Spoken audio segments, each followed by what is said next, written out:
Springboks. It's the fiercest rivalry in world rugby. One which can define a legacy or crush it to pieces. Heartache and heartbreak for the All Blacks.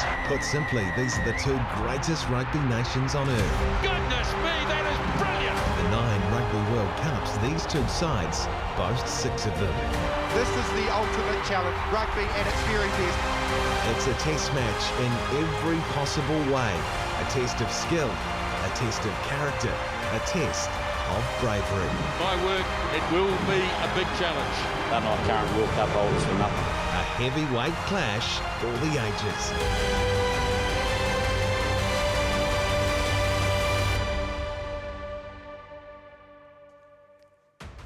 Doesn't that give you all the feels? Kia ora e te whānau, a very warm welcome to Breakdown, the special edition. The World Cup just 3 sleeps away. The World Cup final, the All Blacks taking on the Springboks, and I cannot wait. I'm joined by Brad Weber, Israel Dag. Izzy, we have been in this from the get-go of this tournament. Can you believe we are just 3 sleeps away from this final? Are you excited? It's gone quick. I'm so excited. It's gone quick? Yeah, it has actually gone quick. I think back to the start of this tournament, you know, the French game, where this team has come from to get to where they are, you know, has just brought a whole country together. There's so much belief around this country now. People are on this train and really buying into what the All Blacks have been about. And I've been really impressed. Like, the improvements from start to finish, there has been so much. And you have to look back to their week in Bordeaux.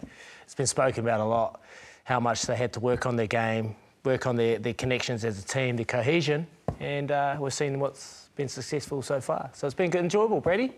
You having a good time? You enjoying it? You've been playing a bit of rugby yourself? Yeah, the games that I've been able to catch, it's been great to watch, and they've really timed their run perfectly, haven't they? And you know, I often think back to 2019, and you know, maybe we peaked a bit early, won handsomely against South Africa in the pool play, and beat Ireland pretty comfortably as well, and then got tripped up. But you can't say that. It's almost been deliberate the way that they've built through the tournament and peaked at the right time. So it's exciting to be an All Black fan. So finals week, when you think back to 2011, what does that look like? Because for the whole week, every day you wake up, you're like, okay, well, 1 sleep closer to this final. I have never this will be a real shock to you. I've never experienced that sort of pressure before. So what's that like as a player when are you excited? Do the days go slow? Do you eat lots of carbs? Well, it's a long week. It is the longest week because for me in 2011, we played Australia, and as the All Blacks, we probably played our most clinical game in that Rugby World Cup, and it felt like we should be lifting William Webb Ellis. So we had to go again against the French. It was a long week, and I've got good memories, obviously, there. My good friend Corey Jane, you know, repaying the faith of the selectors with what went on during that World Cup, but we don't need to go there. It was a hell of a game. It was tight. But that week, it was just long, and I remember the night before the game, we were playing against France, and, you know, the 9 o'clock game, so you could get a bit of a sleep in. Well, I didn't get to sleep till 3 a.m. because the Frenchies were outside our hotel singing "Allez Bleu" all night, and I couldn't sleep, and it was an absolute nightmare and the longest day. And it's probably like the rest of the team, we were all bloody tired that day, and that's probably why it was close. And there's the thing, like, because there's an emotional side of it as well, right? So you must sort of be partially holding your breath when it comes to a finals week for that build-up to it. What's it like when you've played finals footy? What's that feeling like that week, that build-up? Well, I don't know if you want to take too many tips from me, Laura, because I've played in 2 finals this year and lost both of them. So well, Brad, hopefully third time lucky just watching the ABs this weekend. But yeah, certainly there's a lot that goes through your mind, what could happen in the game, and you know, certainly pressure of expectation that your fans are all expecting a win, and how you're going to deliver that. It's a bit of it stuffs with your mind, really. Yeah. So it's a big mental test. But I must say I've been really impressed with the mental application of the All Blacks right throughout post the loss to France. So I think we're in the box seat. Speaking of box, let's talk about the rivalry between the Springboks and the All Blacks. For me, personally, as an All Blacks fan, I so vividly have great memories of getting up with Dad, with my brothers. We'd have the cut-up oranges and the Milo, and we'd watch the test matches between the All Blacks and the Springboks. There's something special. What is it about us, the All Blacks, when they play the Springboks? What makes it so special? Well, it's a true test. It's a true test of character, you know, a real understanding of where you are as a player. Particularly in my position, you just know you're going to get 1,000 barrage of high kicks coming your way. So throughout the week, you just know you've got to be covering all bases. And I played against South Africa plenty of times. Look at you. And yeah, I was lucky enough to have a wee bit of success, but most of the time I came on and had this success. I was off the bench. You know, I was against a tiring and pretty tired out Springbok side. But like, it's just the history. You know, you got 105 games that they've played throughout the history of All Blacks rugby. ABs have won 62 times. South Africa have won 39 times. There's been 4 draws. They've met 5 times at the World Cup. It's a 3-2 split, and we don't even want to go to the times that we've lost because it's 1995 World Cup. You know, like, there's just so much history. You know, as a young kid growing up, and then you are standing in front of the green wall and pinching yourself, you're about to run out and know how much of a test it's going to be.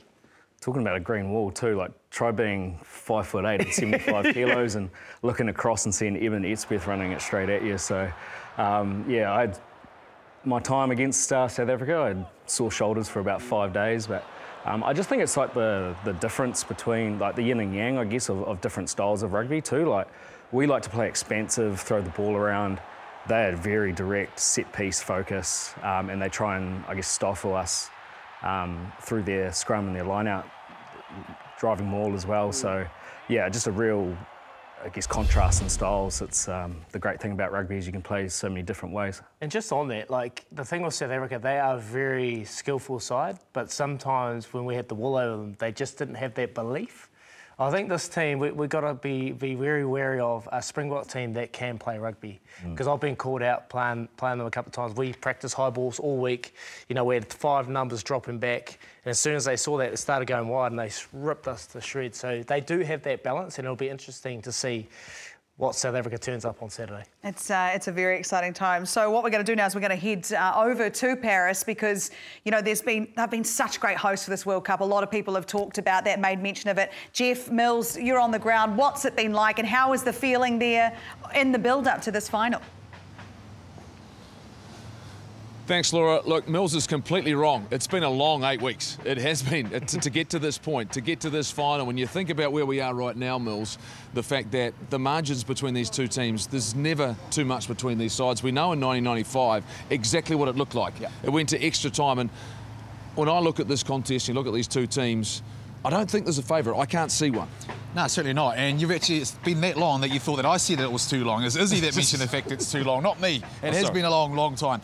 But you're right. When you're on neutral, neutral sort of ground, it's fair to say once the Irish and the French are sort of knocked out, it's sort of quietened down a little bit. There's been a sea of green come in from South Africa. Awesome to see Kiwis in the black jerseys come. They may have left it really late, and considering we've got to the finals, but.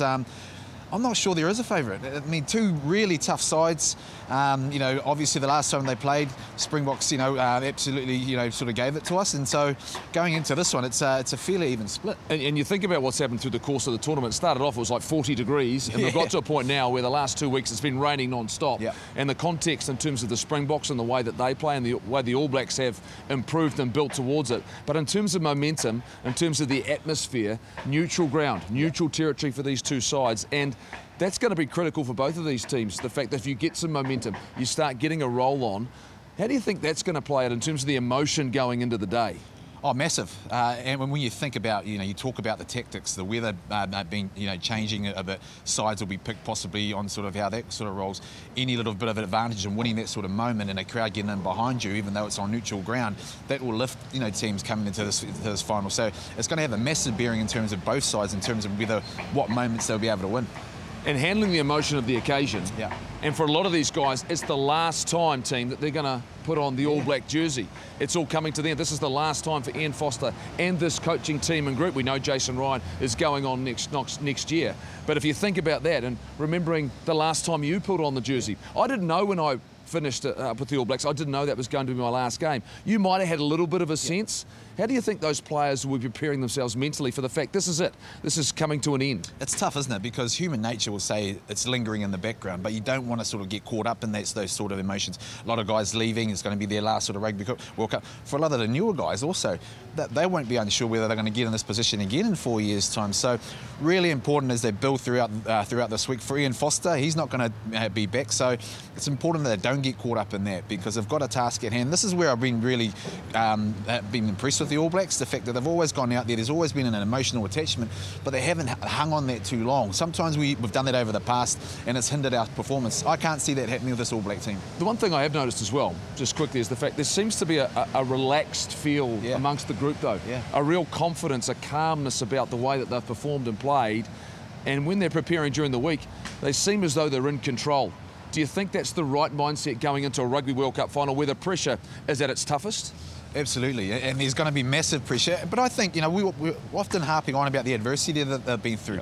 They're under no illusion about sort of what position they're in, where they've kind of come from, the hurt that's been there in the past. So they know that feeling. And when you go into a Rugby World Cup final like they are doing right now, that's why they seem so composed and so set, because they understand what they're going out there to try and play, the game plan they're in, and they're comfortable with that pressure, which I think is a great thing.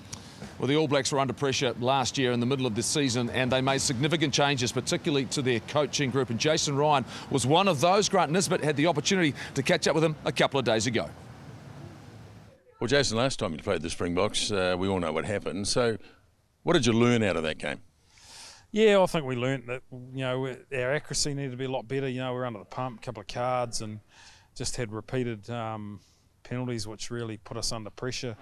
But there was still a lot of good areas where we actually held them out defensively, especially in that first 20-odd minutes. But, you know, I think different occasion this week, we're going to have to be a lot cleaner than that and a lot smarter.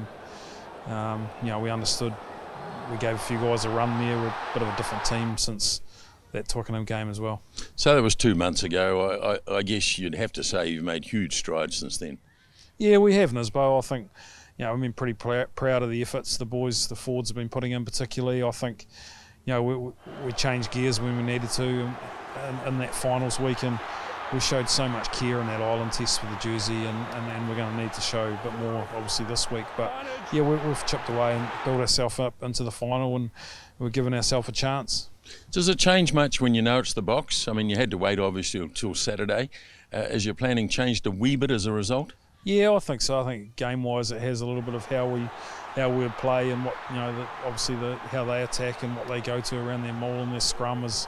There's no secret, is it? It's, you know, it's been a weapon for them. So I think that part of the contest will be a big, you know, big decider on how the Test match goes, to be fair. And they talk about this bomb squad. Do you sort of concentrate on that much? It'd be nice to take a bit of gas out of that bomb, wouldn't it? Yeah. It's, but I think they, you know, they've got a bit of an identity of what they use, and it's a strength for them. But we've got a lot of confidence in our plan this week, and, you know, we've got to scrum well and attack, and you know, get stuck into it. 1995 was the last time we played them in a World Cup final. Where were you, and do you remember it? Yeah, I do. I think I was sitting at home with a few mates and mum and dad, and I do remember it pretty clearly, and the finish obviously. But yeah, I don't want any memories of that this weekend. But just you know, what an honour to be involved in a World Cup final and playing the Springboks All Blacks. Just such a privilege, mate. Jason Ryan there, obviously I've got my Cantab colours on tonight, and you know how I feel about the Crusaders unit especially, but Jason Ryan, there is something about him. There is, I don't know a single person that I've met that has not said that they have the utmost respect for him as a coach, for what he offers to this team. And since coming into the All Blacks, I mean, we underestimate what kind of pressure he must have been under coming into that role, and he is so impressive. Izzy's a mate of yours, you've worked a lot with him. Tell us a little bit about the man, because you see him in the media, his message is always clear-cut and simple. He feels privileged to be there, and he just loves rugby. He's just a great man. You know, I've got a lot of respect for Jace. Like, if you know the real story of where Jace has come from to get to where he is, there is a lot of sacrifice, you know, a lot of risk, actually putting his job on the line to go and chase a dream and work through the grades and risk it all to go for that one goal. And, you know, he's here. He's made a World Cup final, and he wants to go out there and win it. And his biggest attribute is he's got a lot of respect. He talks about people respecting him. He respects every single one of his players, his friends. You know, he's always constantly checking up. He holds people to account. Doesn't matter if you played 100 tests or you played 3 tests, he will call you out. But in saying that, he will say himself, he'll be vulnerable and say himself that he has got it wrong tonight as well. So just really appreciative of that man. He's been an absolute wonder for this All Blacks team. You look at how different they are, Webby, to where they were a year and a half ago with a couple of changes in the management. They are a totally different team. Well, especially around maul defence. I think that's been the biggest growth in this All Black full pack. And like you say, like Jace is just a straight shooter. It doesn't matter if it's Sam Whitelock or an Ethan de Groot. You know, both ends of the spectrum around how many tests you play. He'll tell Sam Whitelock if he's got it wrong and where he needs to get better. And I think that's what the full pack needs. They love being told what to do and what they need to be better at. And one thing I noticed in his talk with Nisbo there is he talked about the discipline in the London game against South Africa. That's going to be huge this weekend because we can't afford to have 14 men on the field against a good South African team. We got absolutely pumped because of it. So he'll be drilling that into his forward pack this week to make sure we have 15 on the park for 80 minutes. It's very exciting, and he's doing a superb job, there's no doubt about it. So let's take a look at what we suspect is the All Blacks team. Now, this that we're going to show you here is what we think after there was an article in the New Zealand Herald written by Liam Napier, who's on the ground. He's been at the trainings. This is the suggested team list as we think it might be predicted by the New Zealand Herald. And if you were to look at that and what you see there, is there anything that you would change, or are you happy with how that could potentially look? Oh, look, I think it's pretty predictable now, the Rugby World Cup squad that we're going to see. If you're going to have a change, like for like, you can change out Samuel Whitelock, you can start Brodie Retallick. You know, that's probably the only realistic change that you could potentially have. You know, or you could go with Dane Coles, chuck him on the bench to bring that experience. But the reality is, I think there won't be too much tinkering. That's close.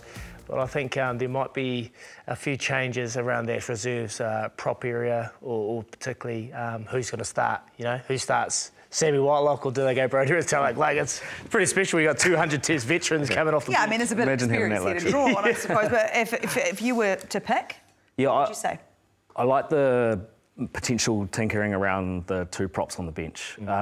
As much as I love what Tamaiti and Fletcher bring around the field, South Africa's bomb squad off the bench has been a match winner in a World Cup semi-final, and if we can't nullify that 20 minutes, 15 minutes to go in a World Cup final, it could get us in a lot of trouble. So Nepo and Ufa, both big men who've scrummaged for a long, long time, I think that's probably quite a smart move. I'm just a little bit concerned because Ufa's been penalised a whole lot throughout this World. He's the most penalised player in that All Black side.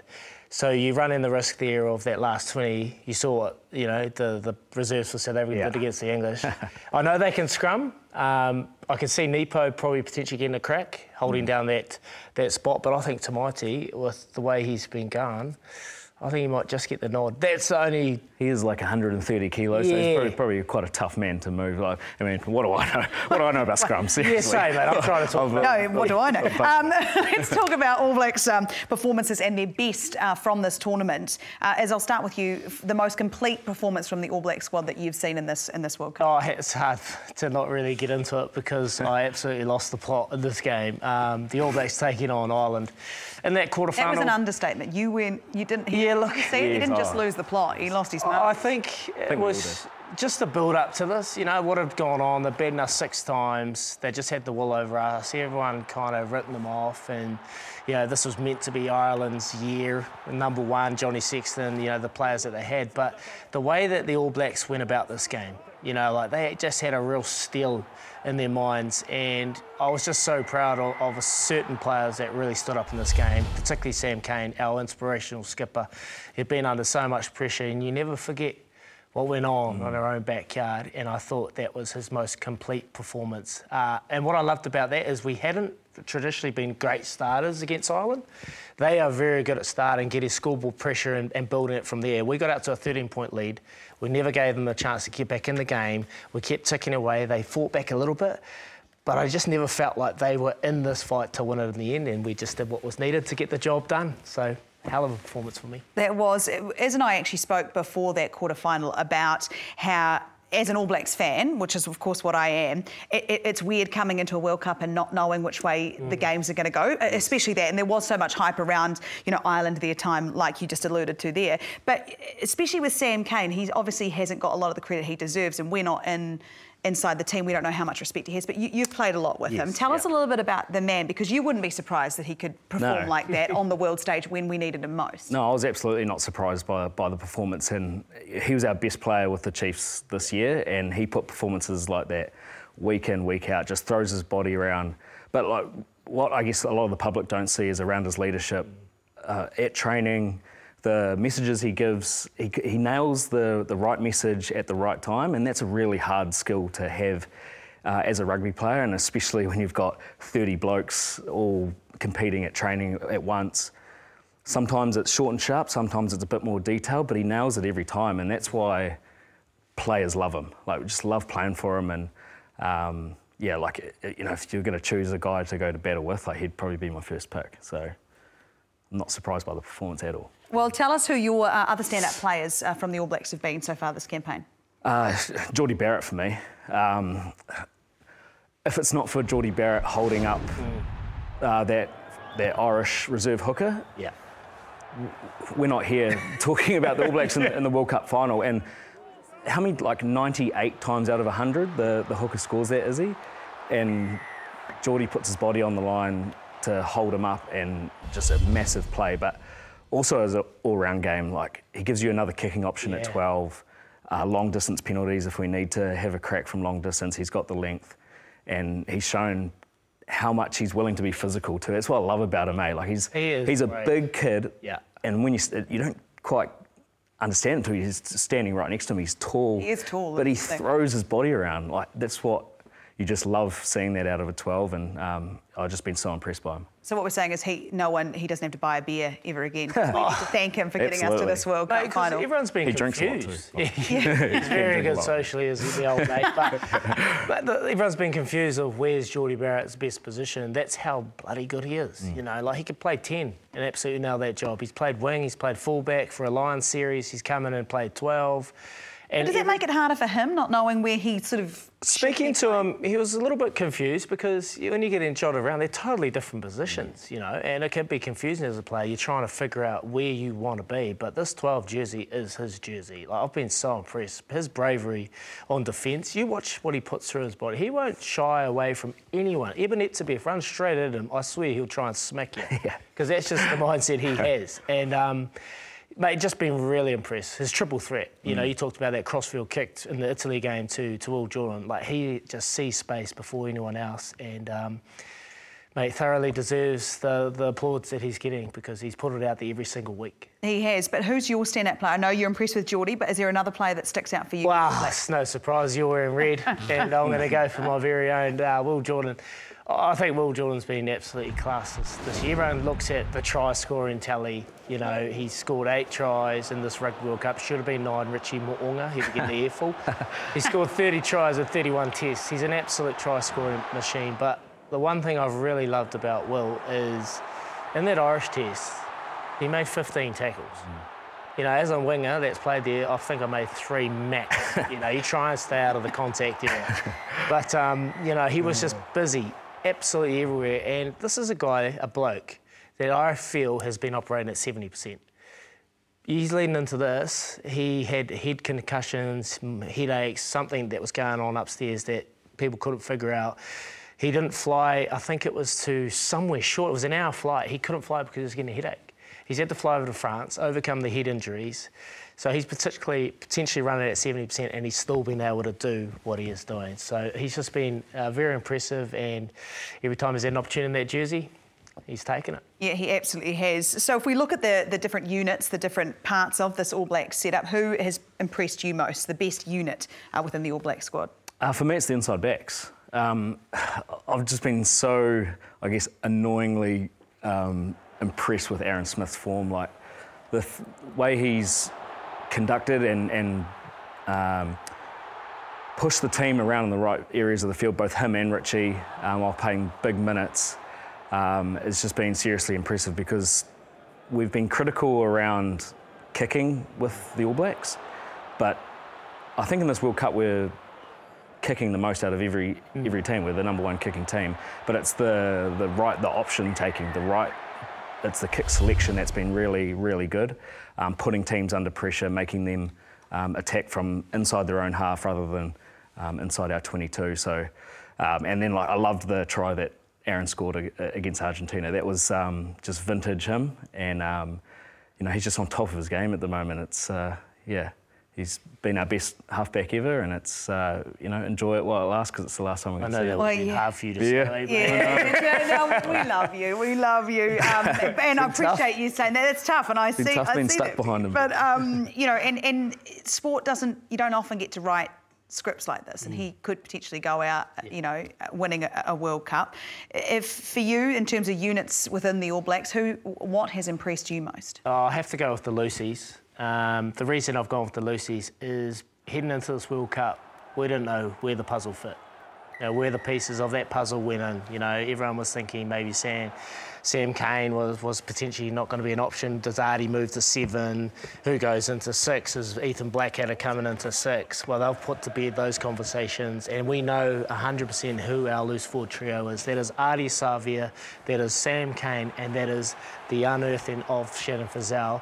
And how good is it knowing that you've got Shannon Frizzell at your disposal? Because we haven't had a 6 like this for a very, very long time. And if New Zealand Rugby is watching, you throw the kitchen sink at this player, because he is a player for the future. And what I've loved about this team is this unit is the togetherness, the real brotherhood that they're showing. They go to war with each other. There was a clip of Sam Cane looking at Artie, and they just give each other, that's how much they want to go to war for each other. And you look at the leading tacklers for the All Blacks, Artie, Sam Cane, 45 each. They're doing all the hard work. So, yeah, they'll put to bed those conversations. That is my unit, and I think they're going to have a big old night again. Are you saying that New Zealand Rugby should try and buy Shannon Frizzell out of his Japanese deal? Yeah, mate, they need to, because it's horrible knowing that he's leaving for Japan. And I don't know how they could afford him, because I heard what Richie Mwanga's getting. But, mate, try and do something to bring him back, because do they need a we're just seeing how good he is. Yeah, OK, all right. Yeah, well, there he is, and you did right. It's very exciting. You got the chills talking about the winking and stuff. This is very exciting. We are not far away from this Rugby World Cup. We got 3 sleeps until the final. We're going to take a short break, and as we do that, we're going to hear from some well-known Kiwis about who they think is going to win on Sunday morning. All Blacks win 15-12. How it happens, Artie Savia scores a try with 5 minutes to go, and the All Blacks win the World Cup. Yeah! Well, I can't play much. I don't even know why I'm sitting here, but I tell you who can play the music is Richie Mo'unga. And if he's on song on Saturday, we stand our best chance of beating the Springboks. They're huge rivals. My heart says the All Blacks, of course. My head says it's too tight to call. I just hope they go the Blacks. I'm going to stay with the All Blacks. I picked them a year ago. Go the All Blacks and go the Anzacs. My prediction is the All Blacks by 9. I think playing some great footy, peaking at the right time, but I'm in no doubt that it will be a great game, and I'm looking forward to what should be a great final, and hopefully the All Blacks can get their name on that trophy one more time. I think the Springbok forward pack has been beaten up. I think the All Blacks forward pack is probably the far fresher of the two. New Zealand can get into the grind, they can get into the dogfight if they need to. They've got more attacking threats, more game breakers, more ways to blow a game open. I think we're good enough to sneak over the line, so it's going to be a heck of a contest. Go the ABs. If we can take the game away from them early and not let South Africa get into the grind and play their style of rugby, then we will win this one, and we will bring that trophy home back to Aotearoa, where we can all celebrate. So let's go the All Blacks.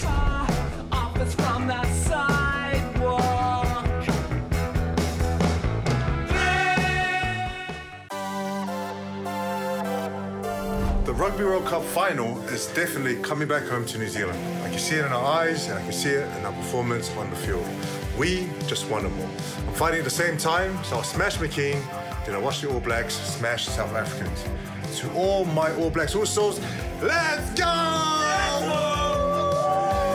New Zealand wonderfully set up. I just think South Africa might be able to get there. I can see this going to extra time. They might close it out with their big game players. Just on the plane heading to Paris, bit of a flex, sorry, but I can't wait. All Blacks by 8. Let's go. I think Sam Cane is a man possessed. I think he wants it more than anybody else. Kia ora everyone, welcome to Breakdown, the World Cup specials. We get ready for the final 3 sleeps away. We're going to cross now to Christina, who is, well, she's hanging out with the Springboks, and we're finding out a few changes to the team potentially there. Christina, how are you going? Yes, absolutely. We're sort of about an hour north of Paris now. They've been hunkering down in a little town here called Brussels for the media announcement, but it's been a massive morning. Obviously, they've named their most experienced side ever to take on the All Blacks, and it starts with the likes of Andre Pollard coming in at 10. Obviously, his kicking game is going to be crucial, and when they're expecting a bit of a wet pitch, it could even be raining quite heavy as they start the match. It's sort of been a really big talking point here at the announcement. So obviously, his experience is vital, and he, he's sort of kicked his way into the final, really, hasn't he, with that semi-final performance. Then we have the likes of Faf de Klerk coming in at 9. Again, it's that experience. And he'll be hoping to sort of upset Aaron Smith's fairy tale swan song, really, won't he? He's always been a bit of a thorn in the side of Aaron Smith, so it's a really good battle that we're looking forward to seeing. It's also worth mentioning as well that Bongi Manambi will be starting as expected. Obviously, there is the ongoing investigation into the racial slur, the accusation by Tom Curry in England, but that's sort of not expected to be settled by any means, and so they'll be pretty relieved that they have this specialist hooker that they're able to name, obviously, in the starting lineup. And then everyone's talking about the bomb squad. How good is it? It goes from 6-2 to 7-1 split on the bench. That's another extra man that will sort of be looking to upset our full pack, won't they? But I imagine it's going to be vital because it'll be a bit of a grudge match, and what we're, like I said, with a bit of with the rain, and they've had the experience in that, so you definitely can tell that they're wanting to get all that effort up front. Absolutely, they will be. A 7-1 split is interesting. So what is the vibe like around the Springboks at the moment? The All Blacks, we always were very positive about them, but what's the feeling like in the Springboks camp? Well, I have to say the vibe is pretty massive. We've been following these teams now for 2 months, and you can tell it is finals week here, and it's exciting. There is so much media in there. They're anticipating this epic final, and everyone's been saying, what a final to have at this World Cup. We know how big this is going to be, and you can just tell by even hearing, the coaches and the players talk inside there that this is a final they're really excited about. A classic matchup with the All Blacks. What more than to send out, a Rugby World Cup as they hunt their 4th title as well. It's been pretty good, but I have to say they'll also be keeping an eye on the All Blacks as they announce their team tonight. All the media will be heading south of town, south of Paris. It's probably 2 hours away where the All Blacks are as they wait for that team announcement too. Christina, thank you so much. Really appreciate you being out there and catching us up with what's happening with that Springboks team. Are you surprised by the 7-1 split, Brad? Yes, massively. I'm just surprised that they're doing it in the biggest game of the year. I understood the experiment pre-World Cup, and I think they did it once more during the World Cup, and it's paid off for them, sure, but surely 3 times in a row it might come back to bite them, because all it takes is Faf to go down, and all of a sudden you're playing without a specialist halfback out there. So as an All Blacks fan, I'm actually quite happy that they've done that, because that leaves them incredibly vulnerable with a couple of injuries. Are they already slightly, you're not surprised, but are they already slightly vulnerable? Because if you look at their lead up to this, obviously Argentina, it wasn't, they'll be knackered. Yeah, they look tired, and they're going to have to go really deep. It's a 9. Oh, yeah. Trying to go 80 minutes when you're hitting every ruck and you're do running it. around, it's nearly on impossible. So you know the style of game they're trying to play. They're going to slow it down. They're going to kick on their own terms. They're going to run one-off runners. They ain't going to go wide. They ain't going to play an expensive game. They're not going to get allow or try not to allow the All Blacks to play the style that they're after. That pretty much paints the picture of where they're going. They're going to try and out-muscle them up front, bully them again, because they saw signs at Mount Smart that it worked, particularly their second half. But and then they got the result in that Twickenham game. But you've got to wipe that Twickenham game. I watched it the other day. For the first 20 minutes, we had a million yellow penalties from Matt Carley. Don't get me started on him.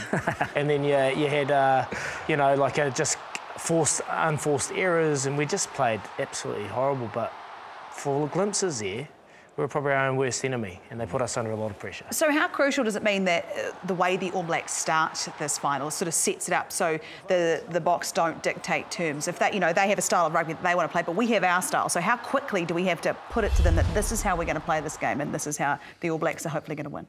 I think the start is massive, and we need to play at speed to tire them out quickly, and especially with their big forwards. We need to run them around, let our guys out wide really go to work, because they're going to try and just grind us down, aren't they? And I think with that team, like you're sort of saying, Izzy, around the kicking, I think there was a big stats thing that teams that play with the ball each time they've got it for 20 seconds or less, which ends up being about 4 rucks, they win more often than not. Whereas if you play 30 seconds or more with the ball in hand, the All Blacks win sort of 90% of the time. So we're going to have to be ready to defuse all those bombs, all the kicking, and then let our game breakers really go for it. We've got to be patient too. Like in that French game, we got bored with making those kicks and kicking it back, relieving pressure, and Bowden Barrett got caught out because he was in two minds. So it was an aimless kicking that week too, wasn't it? Like the kick selection wasn't there. Whereas I think the growth in the kick selection has been phenomenal since. Yeah, totally agree. Sorry. I'm getting a little excited. You first, I'm there. I'm right there. I'm peaking at the right time too, to be perfectly honest. We're going to cross back over to Jeff Wilson now, who's with Victor Matfield. When you're talking to a Springbok legend like Victor Matfield, you've got to ask the question. I did joke during the week about an 8-0 split on the bench. The Springboks have named their side and 7-1. Were you surprised the moment you saw that 23 come out? Well, the one thing we said to expect from Rice is to do the unexpected. So we didn't know what he was going to do. I thought there will be change. I thought we'll go to maybe a 6-2, maybe a 7-1 split.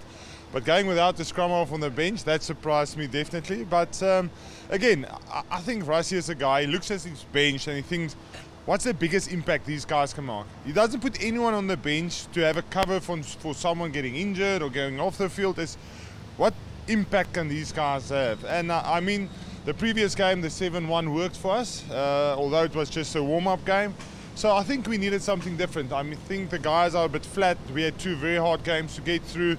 Maybe there's a little bit of confidence lost in the two games. So he needs to do something out of the box to get the guys excited and to get them going. Well, there's no doubt the forwards will be excited, but in terms of the backline and the way they've played through this tournament, they did make some change. But maybe did we see last weekend the fact that understanding what World Cup finals, semi-finals are all about, are you expecting them to try and control the tempo, make it a game of 3 points? I mean, when you look at what Russie has selected, but also the way they've played maybe the last couple of weeks? Well, it looks like it's going to rain again. Yep. So it's going to be difficult. We saw on Saturday night, I mean, if you just look at that throw from Jamie George that went up in the air, it wasn't very easy to play with ball in hand. So the kicking game is going to be important. The physical battle on the gain line is going to be everything. So I think that's where it will be won and lost. It will be up front. Who can dominate the tempo as well? I think that's how the All Blacks would want to win us, to beat us with tempo, even though they can't maybe play out wide, but those forwards just keep coming. And that's why Russie thought maybe we need 7 fresh forwards to come out in the second half. How are your confidence levels? The fact that this is the defending world champions. Yes. This is the fact that comes down to 80 minutes. The fact this is the most experienced Springbok side that's ever been picked and put together. In terms of confidence, belief, as you've gone closer to this moment, you've talked about the challenges the last couple of weeks. Are you feeling confident about the performance and they've got it in to beat the All Blacks? Yeah, I think with the performance, if you just look at the performances, then I think New Zealand must be the favourites going into this game. But if you look at what the Springboks did to win this previous 2 games, then they must believe in themselves. They've been down and out, but they've come back, they've stuck to what they've done, they pulled those games through. So I think going into this game, they actually don't know how to lose a game. It doesn't matter where they are, they believe they can win it, and that's a good thing for them. And they believe in what Russie is doing and what Jacques is doing. I spoke to Dwayne Vermeulen before the Ireland game, and he wasn't picked for that game. And I said, Dwayne, are you all right? What's happening? He just said, Victor, one team, one mission. We're here to win this World Cup. Doesn't matter if I have to play 10 minutes or not play and just hold backs or help with the coaching. And there's a lot of talk about a guy like Marnie that's been in the team the whole time. Now he's out in the World Cup final. But if we win this game, he's still a World Cup winner. Yep. Doesn't matter. So Russie is doing and Jacques doing what they think is the best for the team, how they can win a game, and everyone is buying into that. And I'll tell you what, in terms of the legacy between these two great nations, I can't wait for the weekend. Great to get your insight. We had a couple of days to prepare, but the 7-1, not quite the 8-0, Lauro, I thought was possible, but let's bring it on. I can't wait for the weekend. Thank you guys very much. Yeah, it is that it almost feels fitting that this is the final, right? I mean, and part of me always wanted us to play France in the final, but to be here after Twickenham and what happened, it's pretty exciting. And South Africa have played some great rugby. Their quarter-final against France was one of the best games, and I think I probably enjoyed it more because I had no skin in the game. Like I didn't, you know, either way I was like, okay, whatever happens. But for you, Brad, the standout player from the Springbok squad in this tournament, who would that be? For me, it's Eben Etzebeth. You just spoke about that French game in the quarter-final, and he was a mammoth in that game. And often when Eben plays well, the South African team plays well. And What kind of scares me a little bit too is against England, he didn't have his best game. They pulled him off early and he looked angry that he got brought off pretty early. So I'm scared a little bit afraid that he's coming in very fresh and he's going to be an angry South African man who's like 7 foot. He's like an alien really, isn't he? So that makes me nervous. But luckily for us, Scott Barrett, Brodie Retallick and Sam Whitelock, 3 pretty good locks to throw at him. Yeah, not too bad. For you, who's your stand-up player from the box? For me, it was pretty simple. This guy probably doesn't get the recognition he deserves. If you look at his game and his stats, it's Damian de Allende, the number 12 for South Africa. He is Mr. Go-To in terms of South African rugby. When things aren't going well around the ruck with their one-off runners, they really look to Damien to get them over the front foot and get them over the line. Like, he's beaten 17 defenders this year in this Rugby World Cup. He's had the second most carries. He scored an absolute doozy here. He gets tackled, gets off the ground and does a double back-to-back touch of the ball. He works extremely hard. So for me, it has to be him. He is going to be very important for the South African side on Sunday morning if they're going to have any chance, because the reality is they're going to be tired unless they have 7 forwards coming off the bench. But when their forwards are tired going around that ruck, he steps up, dominates that ball, and 9 times out of 10 he gets over the vantage line. So you hear a lot about Cheslin Colby, Eben, Sia Khaleesi. You never hear about Damian de Allende. I think he's been outstanding this World Cup. I don't want to hear about him now, That's not too good. Well, I'm just trying to be neutral. I mean, he's going to get shut down by Geordie Barrett. Yeah, hey, what a matchup. Right, we're going to take a short break, and when we come back, we're going to take a look at some of the All Blacks' potential match winners for us on Sunday morning. We'll see you soon.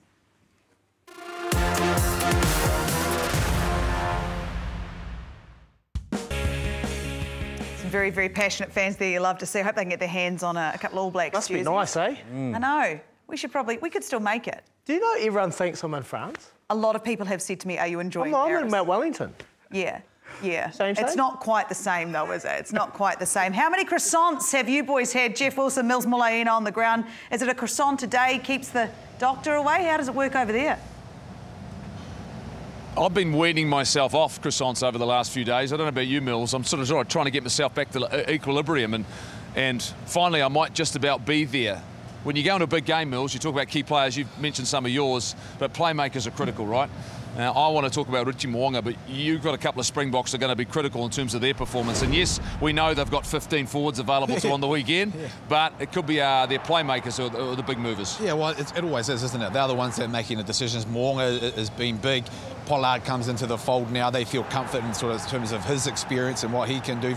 The other one for me really is Willinson at the back. Now that they've gone to a 7-1 split, I think he becomes crucial, because if the Springboks aren't quite getting what they're sort of wanting, or they're finding themselves, the All Blacks are blowing away a bit, he's a guy that can move into 10 and make changes. He's been awesome at this tour, in this tournament so far, should I say. But Pollard and Mo'unga, they are the ones that are going to be the key drivers, driving them around the park, picking up points where they can. They will be very influential in this game. Look, we got the sense when Andre Pollard was declared fit but not selected, he was going to play a big part in this tournament, and we saw what he does under pressure. So good at driving his team around the park, putting the ball in the air, but when it comes down to his ability and comfortable nature off the tee, knocking one over from 48 metres. But Richie Mo'unga has been a player who's competed with the All Black 10 jersey with Beauden Barrett for the last 2 to 3 seasons. It's been a fight, but what he's done this season for me is he's owned that space. Beauden Barrett's been brilliant at the back. So for me, Richie Mo'unga is the player that's probably made one of the biggest shifts and is playing at his highest level. And I think always winning those moments, they go to a set piece in their own half, he sums up an opportunity, bang, they get down the other end and they've scored points. When he has to step up, with the tee, he's done that as well, but he's sort of also defending really well. A couple of try-saving tackles. He feels really comfortable in his role, and that's probably because Ian Foster has given him that he's given it to him and say, this is your team, drive us around. And what they have done is they've shared the kicking duties around into finding touch. Takes a little bit of pressure off him, but it's hard for us not to go into a game and have thoughts about what the result might be, Mils. How it's going to play out. We're seeing what the Springboks have selected and gone together. What do you see it going out? How do you see it playing out? Look, I think the All Blacks will win. The biggest thing is, the weather. It is going to expected terrain. If the All Blacks can get out early, I think they will win comfortably. I think they Originally during the week I said it was going to be 5. I think it might be 12. I'm hoping it's going to be 12 because we don't want to be sitting there like we were against the Irish. I'm loving what you're saying. I'm with you 100% then. I think the All Blacks are going to come out on top again. I can't wait, like you say. The next 48 hours is going to be highly anticipated, but it's going to be fantastic here in Paris. And just as lovely here in Auckland. Let me tell you that. Jeff Wilson, Mils Molina on the ground there. And they seem very confident, which fills me with more confidence. I'd love to know from your perspective, they talked about Richie Mo'unga, and we talked about how he seems to have he just looks so comfortable in his position on the field. But for you, who's your All Black match winners? Just quickly on Richie Mo'unga, we're finally seeing the man get given the keys, I feel. You know, he's playing with confidence at his team. We knew the quarterback, I run the ship, and now we're seeing it. He's got more dominance with making calls, getting time on with ball in hand. It's been very, very good. But look, I'm going to be biased as hell here again, and I'm going to go for Will Jordan. And the reason I go for Will Jordan, I think the bigger the moment, the better he gets. I almost started singing a Scribe song, and I got very into it. You know, like you look at that moment against Ireland. You know, we were pretty tight. He sees a little bit of space there, and obviously Richie Mo'unga creates it for him. He's got a real nous for anticipating where the ball's going to be. He's not getting absolute meat pies when he's scoring 30 of them. He knows where the space is before anyone else sees it, and he scores tries. And like I said earlier, he's only operating at 70%, I feel. And when the moment's there, he will seize that moment and he'll make the most of it. So he's been my match winner throughout this year. What if he gets that try in the final? I mean, you can't script writers. I mean, oh, it's so good. But Brad, for you, it's not Will Jordan. It's not Richie Mo'unga. It's a Chiefs man, and rightly so, I think. Tell us about your All Blacks match winner. My match winner is Damian McKenzie.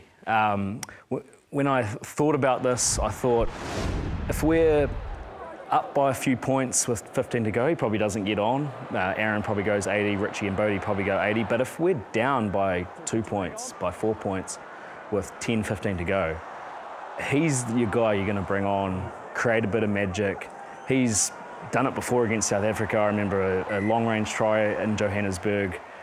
He's done it before, and he just creates a lot of indecision with players. I don't even think he knows where he's going half the time. I've played probably over 100 games with him, and I still don't know where he's going. But it works. To play with? Yeah, definitely. He creates things, and so brave, and then just an absolute game breaker. So when you're actually thinking about who's going to change the game with 5 minutes to go if we need it, I think Damian's your guy. Oh, I've got the goosebumps. Now, if we were going to look at the Springboks, although, you know, Jeff and Mils have told us there's no chance in this game. If we were going to look at their potential match winners, what do you think it is for them? Well, I think there's a reason why Handré Pollard's starting. You know, they want to do it in threes, and there's no disrespect to Mali Lebok in that game, but they got beaten up off the park in that start of the English game, and he didn't kick as well as he probably should have. They're going to play a real territory battle here. He's going to get in there, add stability at that tier position. He'll kick to the corners. He'll find the space, and you got to remember he has an attacking game. I remember it vividly at Johannesburg when he stepped Joe Moody and broke my ankles as well, and he can score tries. And what's his biggest asset? He can kick goals. He's 100% throughout this World Cup. Doesn't matter if they're right in front, on the sideline, 46 out with the World Cup on the line, he will hit it. So discipline is going to be a factor. Discipline's going to be huge. Your predictions for this final, Brad Weber, if your life depended on it, where are you going? Oh, my life depended on it. Jesus. I've come in heavy and hot there, but I'm very excited. No, I think we win by about 4 points. I think we push it out early, hold on, and we don't give Handré Pollard a chance to kick a penalty because we're up by 4 points. And our defence, like it was against Ireland a couple of weeks ago, is just too good. So you're not worried about the bomb squad? Oh, I'm worried about the bomb squad, particularly the two props. We're talking about Handré Pollard kicking that goal to win. Well, what set him up to have that opportunity to kick a winning penalty? It was the front row. So if they're within 2, 3 points, and those guys are on, ready to potentially decimate us, that makes me a little bit nervous. Have you heard of the Band of Brothers? Yeah, it's a book, isn't it? Should I read it? That's what our reserves are calling themselves, Band of Brothers. Band of Brothers are going out there to get those little fuses out of those bombs and defuse them, and I cannot wait. So you reckon we've got this? I actually think we've got this, yeah. I think if the weather plays its part, you know, it looked horrible over there. The weather was wet, miserable. That will tighten it up. But if it's nice and dry, I think we can beat them by 12, By 12? Yeah, I genuinely think we can get on top of them. This team is totally different to what we've seen in the past. They are just oozing confidence. Fozzie's got an aura about him. Sam Cane, Artie, man, I just totally believe that this team can beat them convincingly. Here we go. Make sure you join us. Thank you, boys, so much for your time. Thank you for joining us. We will see you Sunday morning. Go the All Blacks. We'll be with you the whole time. Don't miss it. It's going to be great. We'll see you soon. Good hand of a World Cup. They've certainly been dispelled. They have done a magnificent job through the tournament, and here today, something special. Going to have another snapshot, and it's over. Right on, half time of extra time.